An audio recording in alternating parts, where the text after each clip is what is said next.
مشاهدينا الكرام، السلام عليكم ورحمة الله تعالى وبركاته. نشرة الأخبار من الفضائية الإريترية، وفيها: رئيس سياسة أفريقيا يلتقي وفد اللجنة الاقتصادية الأممية في أفريقيا. وفد اللجنة الاقتصادية الأممية يلتقي بمسؤولي الحكومة الإريترية.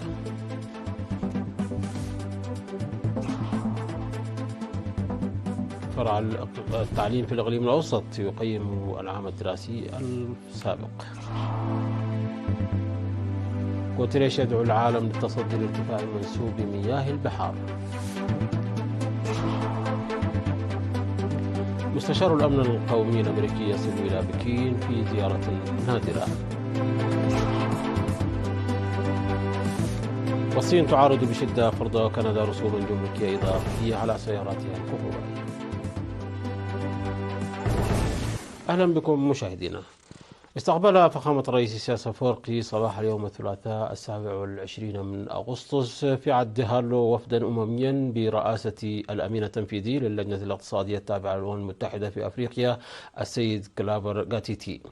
أوضح رئيس السياسة في اللقاء أن برامج التنمية التي يتم تنفيذها في إريتريا تعتمد بشكل أساسي على الإدارة الفعالة للأراضي والمياه، وأوضح بالتفصيل البرامج التي تنفذها إريتريا في قطاعات الزراعة والبنية التحتية والطاقة وغيرها بقدراتها الذاتية. وقال رئيس السياسة أفريقيا أنه إذا لم تكن أفريقيا مستعدة لمواجهة واستئصال الفقر والفساد والتدخلات في شؤونها الداخلية، فإن المؤتمرات الإقليمية والسنوية لا يمكن أن يكون لها معنى حتى تتم إزالة العقبات كما ينبغي. وقال أنه أولا ينبغي تهيئة الظروف الملائمة لإقامة شراكات فعالة. وشدد فخامته على أهمية العمل والشراكة للتطور الجماعي بين إريتريا وجيرانها، وللتأمين على ذلك أكد استعداد الحكومة الإريترية للعمل مع المفوضية الاقتصادية الأممية في أفريقيا. حضر اللقاء من جانب إريتريا وزير الشؤون الخارجية عثمان صالح، ومن جانب مكتب الأمم المتحدة السيدة أنهلا فالجي منسقة المنظمة في إريتريا. ويقوم الوفد برئاسة الأمين التنفيذي للجنة الاقتصادية الأممية في أفريقيا السيد كلافر غاتيتي بزيارة عمل تستغرق 3 أيام إلى إريتريا، وسيلتقي مع مختلف المسؤولين في الحكومة الإريترية بالتركيز على التعاون في مجالات الشراكة التنموية.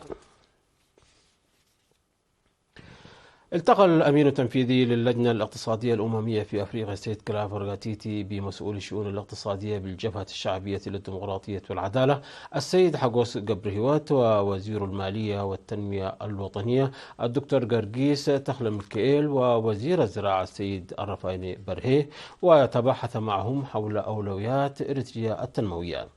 وأكد مسؤول الشؤون الاقتصادية في الجبهة الشعبية للديمقراطية والعدالة السيد حجوس جبرهيوت أن مبدأ إريتريا هو ضمان العدالة الاجتماعية بالاعتماد على الذات في البرامج التنموية. كما أكد جاهزية إريتريا لتنفيذ مشاريع تنموية بالتعاون مع اللجنة الاقتصادية التابعة للأمم المتحدة في أفريقيا. وأشاد السيد كلافر لدى لقائه بوزير المالية والتنمية الوطنية الدكتور جرجيس تخلم ميكيل بقبول الحكومة الإريترية للتعاون مع اللجنة الاقتصادية، مؤكدا عمل اللجنة الاقتصادية التابعة للأمم المتحدة في أفريقيا على تنظيم دورات تأهيلية مستقبلا بخصوص البرامج التنموية ومشاريع الطاقة المستدامة التي زارها. وأوضح وزير الزراعة السيد الرفايني برهي في لقائه بوفد اللجنة الاقتصادية أن إريتريا تتبع مبدأ توفير غذاء متوازن للجميع، وعلى هذا الأساس تعمل الوزارة على تخطيط استراتيجيات مدروسة وتنفيذها اعتمادا على الشريحة الزراعية لتمكينهم من العمل لمستويات صناعية، معربا عن أمله في التعاون المشترك في هذا المجال. بدوره أشار الأمين التنفيذي للجنة الاقتصادية التابعة للأمم المتحدة في أفريقيا السيد كلافر غاتيتي إلى نشاطات اللجنة في تبادل التجارب بين الدول، مما يساعد على استفادة إريتريا من تجارب الدول الأخرى التنموية، إلى جانب استفادة الدول الأخرى من تجربة إريتريا في مشاريع الحفاظ على المياه والتربة. بدأ منتسبو الدفعة 37 للخدمة الوطنية رسميا في 26 من أغسطس الجاري تعليمهم الأكاديمي للعام الدراسي 2024-2025 بعد النجاح في الصف 11 والجلوس لامتحان الشهادة الثانوية، ومن ثم تأدية الواجب الوطني.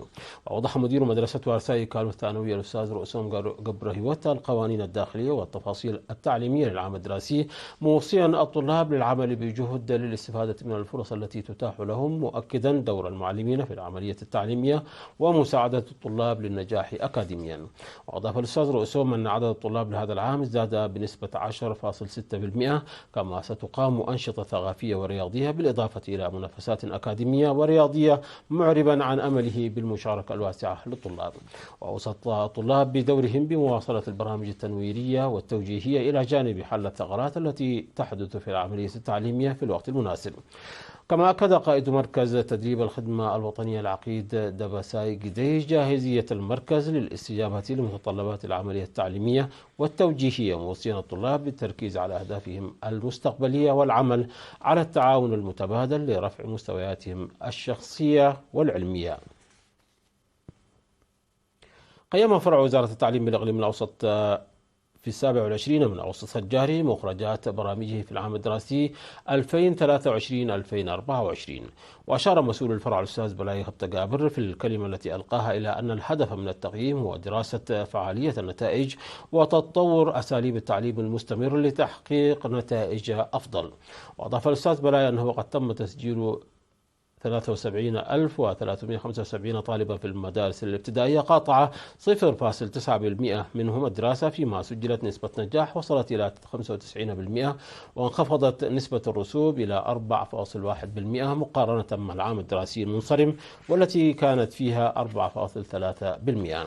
وأكد تسجيل 40,617 طالبا في المدارس المتوسطة نجح 87.8% منهم، إضافة إلى تسجيل 31,937 طالبا في المدارس الثانوية لينجح 87.5% منهم في استكمال دراستهم الأكاديمية. وقدم مسؤولو فروع التعليم بالمديريات تقاريرهم المفصلة والتي تضمنت الأنشطة الإدارية والمهنية والأنشطة الرياضية والثقافية بالإضافة إلى برامج التعليم التقني، مؤكدين بذل الجهود المتواصلة لتحسين أداء ونتائج التعليم. وأوضح مسؤول فرع المدارس الثانوية الأستاذ يوهانس سلمون بدوره النتائج التي سجلها الطلاب الذين استكملوا دراستهم في مدرسة وارساي كالو ليشاركوا في امتحان الشهادة الثانوية من منتسبي الدفعة السابقة للخدمة الوطنية. وأوصى ممثل فرع التعليم العام مدير فرع مراقبة جودة التعليم بالوزارة الأستاذ أبراهام تخليه الجهات المختصة للتعاون في جهود التعليم بمشاركة الآباء والمدارس للمحافظة وضمان تحسن التعليم ونتائجه. أفاد مسؤول خدمات الأدوية بوزارة الصحة بإقليم عنسبة السيد حقوس زراهي مانوت أن وزارة الصحة تعمل على رفع مستوى الوعي العام حول استدامة توفير الأدوية في الإقليم، وشدد على أهمية تناول الدواء للعلاج وعدم تناول الأدوية التي لا يصفها طبيب مختص، بالإضافة إلى عدم إهمال تناول الأدوية التي يصفها الأطباء لعواقبها الصحية.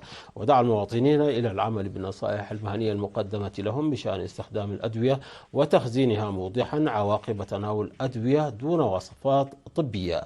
وأكد القيام بعمليات تفتيش 4 مرات في العام على الصيدليات العامة والخاصة فيما يتعلق بتوريد الأدوية وتوزيعها وتقديم المشورة للمستهلكين.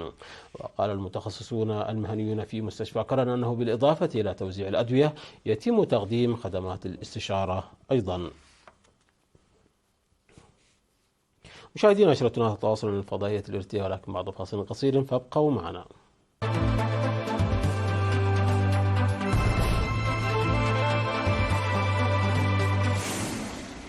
أهلا بكم مجددا. أطلق الأمين العام للأمم المتحدة أنطونيو غوتيريش نداء استغاثة عالمي للتصدي لارتفاع منسوب مياه البحار في منطقة المحيط الهادي. وقال غوتيريش في كلمة ألقاها خلال منتدى جزر المحيط الهادي في نوكوالوفا عاصمة مملكة تونغا أن حوالي 90% من الأشخاص يعيشون على بعد 5 كيلومترات من الساحل، وبمتوسط ارتفاع يتراوح بين 1 إلى 2 متر فقط فوق سطح البحر، مشيرا إلى أن جزر المحيط الهادي مكشوفة بشكل فريد. وحذر من أزمة على نطاق لا يمكن تصوره ناجمة عن الغازات الدفيئة وارتفاع منسوب مياه البحر. وشدد الأمين العام للأمم المتحدة على أن ارتفاع منسوب مياه البحار من صنع البشرية، داعيا أكبر الدول المسببة للانبعاثات أي دول مجموعة ال20 إلى تقديم الدعم المالي للدول الأكثر عرضة لتغير المناخ في العالم. وصل مستشار الأمن القومي في البيت الأبيض جيك سوليفان إلى الصين في زيارة نادرة يلتقي خلالها وزير الخارجية وانغ يي وفق ما أوردته وكالة الصحافة الفرنسية. ويعتزم سوليفان بدء سلسلة من المحادثات مع مسؤولين صينيين كبار في مسعى لتخفيف حدة التوتر بين القوتين العظميين قبل الانتخابات الأمريكية المقررة في 5 نوفمبر وفق رويترز.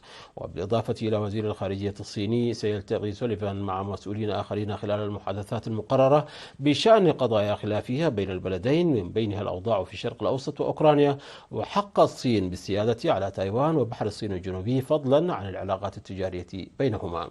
ويسعى سوليفان إلى ترقية المحادثات المباشرة بين القوات العسكرية الأمريكية والصينية إلى مستوى القيادة، وهي خطوة تأمل واشنطن في أن تساعد في منع نشوب صراع في مناطق معينة مثل مضيق تايوان. أعربت الصين عن معارضتها الشديدة لقرار كندي بفرض رسوم جمركية إضافية على سياراتها الكهربائية، مطالبة أوتاوا بالالتزام بقواعد منظمة التجارة العالمية وتصحيح أخطائها على الفور وعدم تسييس القضايا الاقتصادية التجارية. وصفت السفارة الصينية لدى كندا في بيان نقلته وكالة أنباء الصين الجديدة شينخوا الخطوة الكندية بأنها تصرف نموذجي للحمائية التجارية. ولفتت في هذا المجال إلى أن السيارات الكهربائية الصينية حققت تطورا سريعا اعتمادا على الابتكار التكنولوجي المستمر ونظام سلاسل الصناعة والتوريد الكامل، ولم تنل ميزتها التنافسية بالدعم الحكومي، مشددا على أن اتهامات كندا حول القدرة الإنتاجية الفائضة الصينية لا أساس لها من الصحة. وأكد البيان أن الصين تعتزم اتخاذ إجراءات ضرورية لحماية الحقوق والمصالح المشروعة لشركاتها. أعلنت السلطات الليبية في شرق البلاد إيقاف إنتاج النفط وتصديره حتى إشعار آخر، احتجاجا على قيام سلطات طرابلس بالسيطرة على مقر المصرف الليبي المركزي وإعفاء محافظه. وقالت الحكومة الليبية المنبثقة عن مجلس النواب ومقرها بنغازي شرق البلاد في بيان صحفي إعلان حالة القوى القاهرة على جميع الحقول والموانئ النفطية وإيقاف إنتاج وتصدير النفط حتى إشعار آخر. ونشرت وسائل إعلام محلية صورا تظهر اللجنة العليا المشكلة من المجلس الرئاسي لاستلام مقر المركزي، وهي تقوم بجولة داخل البنك وبعمليات جرد لمحتوياته. وأوضح أن ارتفاع أسعار النفط قد تكون مدعومة بوقف إنتاج وتصدير النفط في ليبيا، ولكن أيضا بجانب العديد من العوامل الأخرى مع تصاعد التوترات الجيوسياسية في الشرق الأوسط. مشاهدينا، قبل الختام إليكم تذكير بأهم ما جاء في هذه النشرة من أنباء. فخامة رئيس السياسي يلتقي وفدا برئاسة الأمين التنفيذي للجنة الاقتصادية لأفريقيا. بدأت الدروس الأكاديمية لطلبة الصف الثاني عشر في ساوا.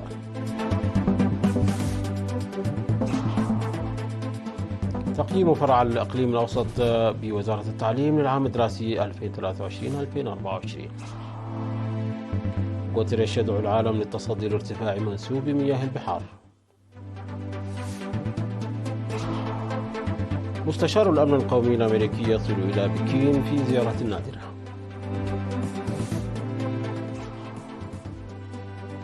والصين تعارض بشدة فرض كندا رسوما جمركية إضافية على سياراتها الكهربائية. مشاهدينا، انتهت النشرة. شكرا على حسن المتابعة. تحية لكم أينما كنتم. إلى اللقاء.